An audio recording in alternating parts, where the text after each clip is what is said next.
আমরা এখন দেখব আমরা ফোনে কিভাবে অ্যালার্ম দিতে হয়। আমাদের অ্যান্ড্রয়েড ফোন সাধারণত অ্যালার্ম দিতে হলে দেখেন ফোনের উপরে যে আপনারা ডিসপ্লে ঘড়িটি দেখতে পাচ্ছেন, এখান থেকে আমরা অ্যালার্মটা দিতে পারি। এখানে প্রথমে টাচ করব।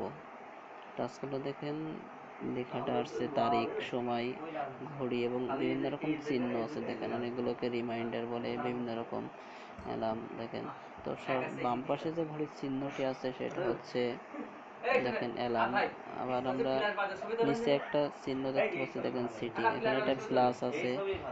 দেখেন যাই হোক এখানে সময় আছে। মনে করেন এগুলো যদি আমরা ডিলিট করে দিই, ডিলিট করার পরে দেখেন আমরা নতুন যখন অ্যালার্ম অ্যাড করব এখানে টাইম দেওয়া আছে। যদি না থাকে সেক্ষেত্রে প্লাসে প্রথমে চাপ দিতে হবে। দেখেন টাইম আমরা মনে করেন অ্যালার্ম দেব 3টা। এবার মিনিট কত, 3:30। আর এম না পিএম, যদি এম হয় এম, পিএম হলে পিএম।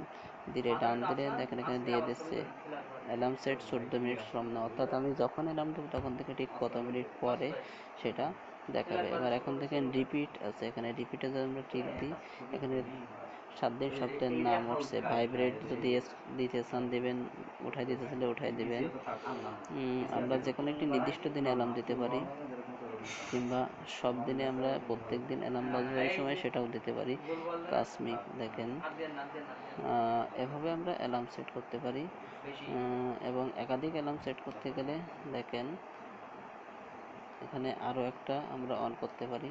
প্রথমে টাইম সেট করে মানে 5টা দিলাম, 5:15 পিএম দিলাম, ডান দিলাম।